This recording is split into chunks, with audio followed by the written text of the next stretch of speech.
Yeah, it's nice. Woo, look at that thing. Ah, warm, very warm. Okay. My awakening. Nobody's actually asked me this yet, but how long I've been awake, so to speak. But it doesn't mean I'm not going to tell you. You know, just because you didn't ask doesn't mean I'm not going to tell you. Attention whore, ain't I? So anyway, I would say years ago when I was in school, I had a teacher that was retiring, and he kind of put it a certain way that it just made sense. He's like, I'm retiring. He says, so long, suckers, I won't have to see your ugly mugs anymore. And he says, he says, I'm going to have some retirement. He says, and he says, there'll be none left for you guys when you guys retired. What are you talking about? He goes, well, he says, how do you think the retirement's funded? You know, and I didn't know. I mean, I was just a kid, right? So, and then somehow we started talking about things, economics, and the question came up. Somehow it led into, okay, well, he says, by the time you go to retire, I can't remember the exact word, it was something along the lines of, by the time you retire, you know, a loaf of bread's going to be like 10,000 pesos. I'm like, what the heck's a peso? You know what I mean? It was what's Mexican currency. It goes, a loaf of bread in Mexico is 10,000 pesos. And I said, well, why don't they just make it $1? You know, he says, that's the right question. For years, he wasn't Yoda though. So it's like, why was a loaf of bread worth 10,000 pesos? Because the money's not worth anything. That's why. It's hyperinflated. This is also Zimbabwe and stuff like that. They've got like $100 trillion bills. Like it takes up the zeros take up the whole. It's kind of neat to see, but neat to see if it's not your own country. You know, so that's what it is. You know, the money's worthless, and I think that was a good track. Now, why he brought that up at the time, I'll never know, but you know, it is what it is. So that was kind of my first kind of concept of 2 + 2 does not make 5. You cannot spend more money than you make. And at the time, you know, this is the 1980s, so things are going pretty good. You know, and as a kid, you're not aware of what's going on in the world at all. Social media doesn't really exist at this point. You can call people on. Social media was actually a telephone on the wall. It went ring. It didn't make like hip hop sounds. It went ring. It was kind of weird, totally different world, you know. And it had a dial on it, you know. Yeah. And that was your form of communications. And the whack jobs had shortwave radios. You know, that was your kind of first real internet was shortwave radios. So, with that said, information from a government level was very easy for them to control the narrative. TV has always been controlled by the government. Think about it, Canada really has one TV station, mega station, that's the CBC. And it's controlled the government narrative for years. And it always will, because it's, you know, that's where they get all the money from. You know, government rips us guys off and we give it to them. So, that said, although I am critical of the CBC on a lot of things, sometimes they do bring up issues. It's either to, you know, like right now the CBC is kind of at a scary time in their history because they have a conservative government meeting. They're going to get more cuts, and they may, you know, in some future deregulate enough so that people could actually compete with them, which that'd be devastating for the CBC. Stuff like that. So the narrative, is no longer being controlled by things like the CBC. In the States, you have a whole bunch of channels that are basically controlled by government. But the thing is people are stepping away from those. They're going to alternative medias. You know, Alex Jones, you know, AMTV, Russia Today, those kinds of things. They're going to those things. And then, you know, blogs like mine, you know, people who actually question the narrative. And that's what's different now. It's not easy to control that now. Even Hillary Clinton came out a few years saying, look, we're losing the info war. You know, not referring to Alex Jones, but just, you know, in general, they're losing the info war. Now, Russia Today, they're obviously, you know, they're working for, their narrative comes from the Kremlin. The narrative is basically never be critical of Russia or China, but be sure to be critical of the United States at every corner you can. Even though they're telling you the truth, it's still, they're not telling you the truth about everybody. They're just telling you the truth about the people that they're told you to demonize, right? So for Russia to demonize the United States is it's easy for them because they only have to tell the truth, which is kind of ironic. Like the best way to put out propaganda is to tell the truth, which is, it's kind of we're living in a weird time in history. So that's the thing about Russia today. So this is where we are now, where all this propaganda can be tracked, it can be deciphered, it can be ridiculed, it can be proven, disproven, because social media is everywhere. But at a time, it wasn't. Before 1995, we really didn't have an internet, and before YouTube, which I think came in 2005, 10 years later, we really didn't have the connection we have now. So, with that said, how did I get awake? Well, going back to the end of the Cold War in 1986, and the fall of the Soviet Union in the 1990s, all that stuff. At the time, it was like, okay, well, when the Iron Curtain fell, you started to see things, all the stuff that the Russians had, equipment-wise, and I always track military stuff just to see what they had, what it does. Being an aviation buff and stuff like that, military history and stuff like that, it was interesting to see who was doing what.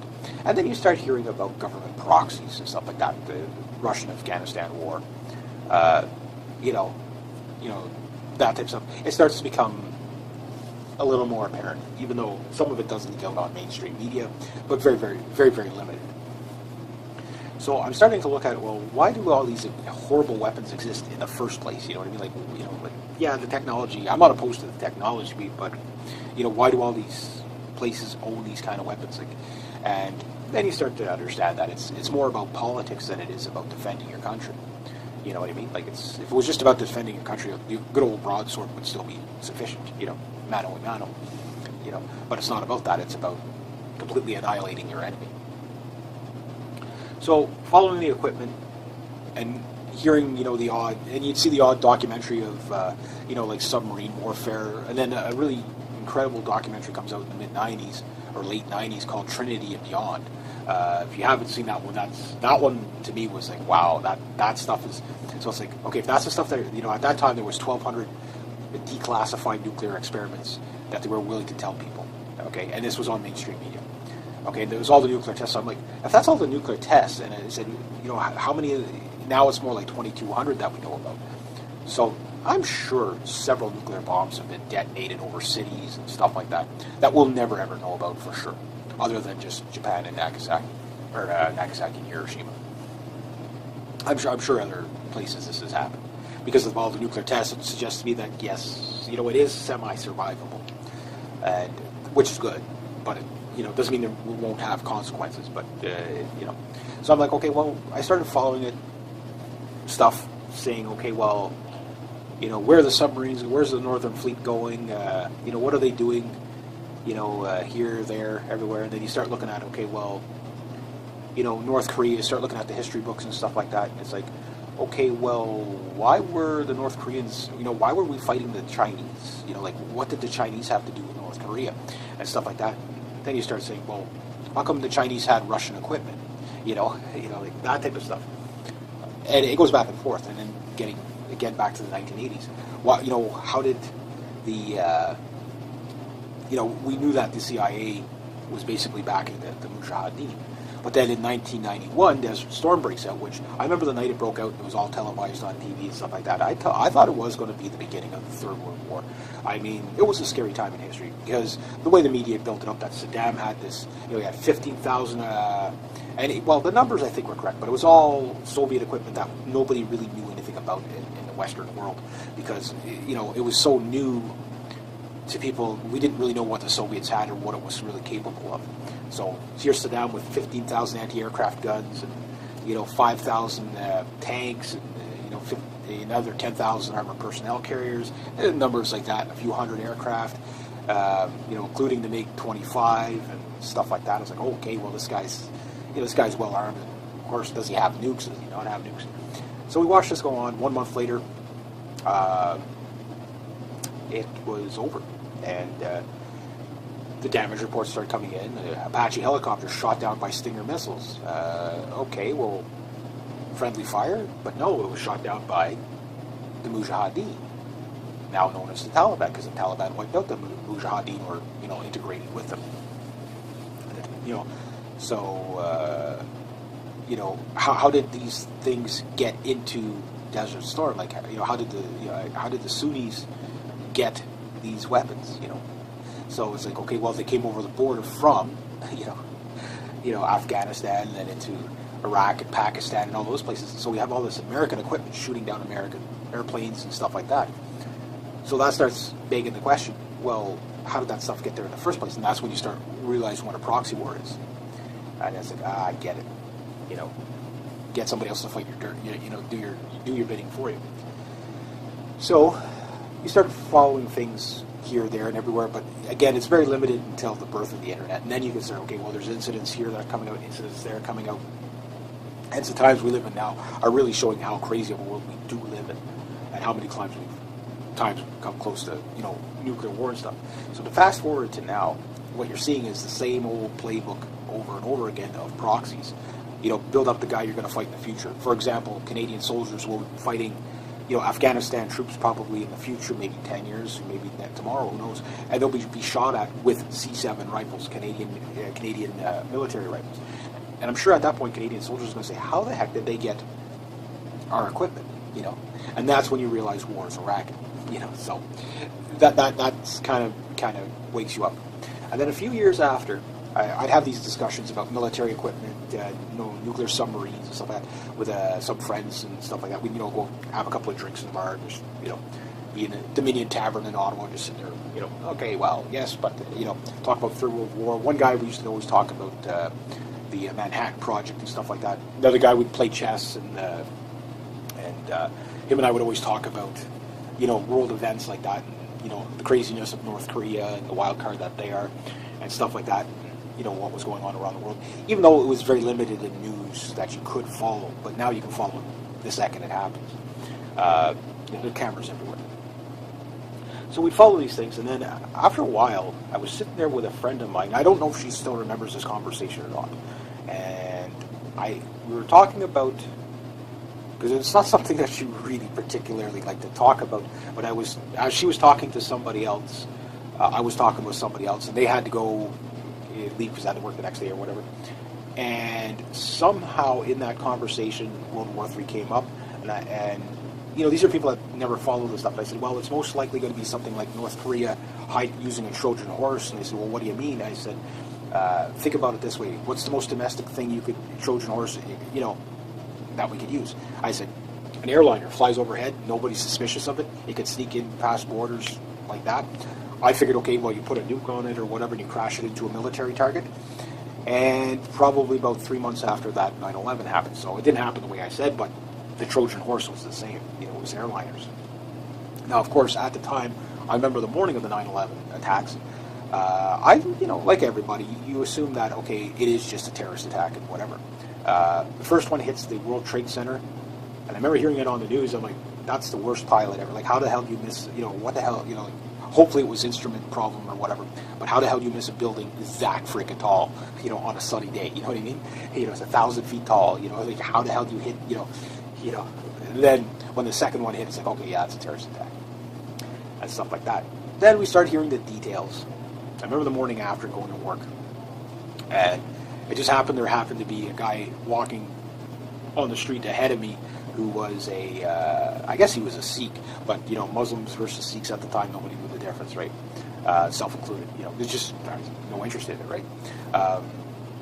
Nothing, not about that I didn't care, but it's just it was it's not something you would be thinking about. So you're like, is this one of them? But I could tell the guy was just so kind of nervous of me, like you just sense it, So I kind of kept my distance back, but you could just tell. It was, and I also when Desert Storm broke out, there was a kid in my class who was Iraqi, and I remember some of the students were like, yeah, we're going to kill them, we're going to do this to them, or that stupid Saddam and blah blah blah, and the kid left the classroom because he was upset, like basically here's a classroom full of kids saying how they would love to kill his people, you know what I mean, kind of thing, because I wipe them all out, da, da, da, and then it dawned on me, okay, yeah, you got to be a little bit more fair than that. But that's reality. That's truth. I won't lie to you. And the thing is that I looked at 9/11 a little bit different. I said, okay, yes, it's not all of them. I know that, but something happened. I always knew Islam was a crazy religion to begin with. Yes, 99.9% of Muslims are peaceful people, but I know about all the fanatics. That's where the history's there. We've got thousands of years of history of crazy fanatics, so we know that's a believable story. But then you start hearing that the 9/11 hijackers basically all came through Montreal. They all learned how to fly planes without landing them, stuff like that. And then, of course, the way it is now, it's pretty much, there is no conspiracy. Saudi Arabia funded it, and Bin Laden's family was taken out of the country the night before the attack or the morning of or whatever. You had all these, like your Warren Buffetts and stuff, all heading out into a secret bunker before it happens.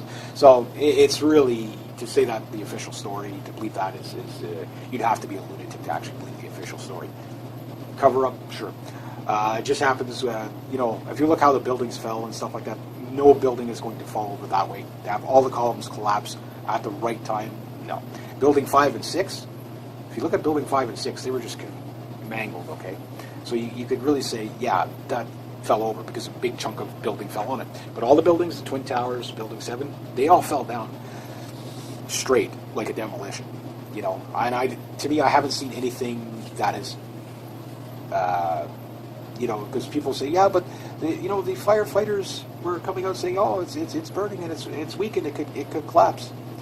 Yeah, I believe that, but if you knew what firefighters were going to say, or this is not just being conspiracy, but just think about it logically. The firefighters, which firefighter said this? You know what I mean? Like, I've seen some footage of firefighters talking about it, but where did they get that message? Oh, stay away from it. It's probably going to collapse. Sure, but how it collapsed? Well, it's very clear it was a demolition. So for me, everything from there just started kind of, past couple of years. I'd say I was aware from pretty much on, from the whole, 1986 on. I would say I was aware from 2007 on. I would say, or 2006 and on. I would say, I was waking up, and definitely in 2010, bang, I know what's going on in the world for the most part. And that's probably how it worked for me. So it's just something in a story I thought I'd share. I know it's a long story like always, but why not? So anyway, rate, subscribe. Maybe if you want to tell your story, go ahead. Okay, hi and welcome. Yeah, it's nice. Whew, look at that thing. Warm, very warm. Okay. My awakening. Nobody's actually asked me this yet, but how long I've been awake, so to speak. But it doesn't mean I'm not going to tell you. Just because you didn't ask doesn't mean I'm not going to tell you. Attention whore, ain't I? So anyway, I would say years ago when I was in school, I had a teacher that was retiring, and he kind of put it a certain way that it just made sense. He's like, I'm retiring. He says, so long, suckers, I won't have to see your ugly mugs anymore. And he says, I'm going to have some retirement. He says, and he says, there'll be none left for you guys when you guys retired. What are you talking about? He goes, well, he says, how do you think the retirement's funded? And I didn't know. I was just a kid, right? So, and then somehow we started talking about things, economics, and the question came up. Somehow it led into, okay, well, he says, by the time you go to retire, I can't remember the exact words, but it was something along the lines of, by the time you retire, a loaf of bread's going to be like 10,000 pesos. I'm like, what the heck's a peso? You know what I mean? He goes, well, it's Mexican currency. He goes, a loaf of bread in Mexico is 10,000 pesos. I said, well, why don't they just make it $1? He says, that's the right question. For your receipt. He wasn't Yoda though. So it's like, why was a loaf of bread worth 10,000 pesos? Because the money's not worth anything. That's why. It's hyperinflated. This is also Zimbabwe and stuff like that. They've got like $100 trillion bills. Like it takes up the zeros take up the whole. It's kind of neat to see, but neat to see if it's not your own country. So that's what it is. You know, the money's worthless, and I think that was a good track. Now, why he brought that up at the time, I'll never know. But you know, it is what it is. So that was kind of my first kind of concept of 2 plus 2 does not make 5. You cannot spend more money than you make. And at the time, you know, this is the 1980s, so like, things are going pretty good. You know, like I mean, and as a kid, you're not aware of what's going on in the world at all. Social media doesn't really exist at this point.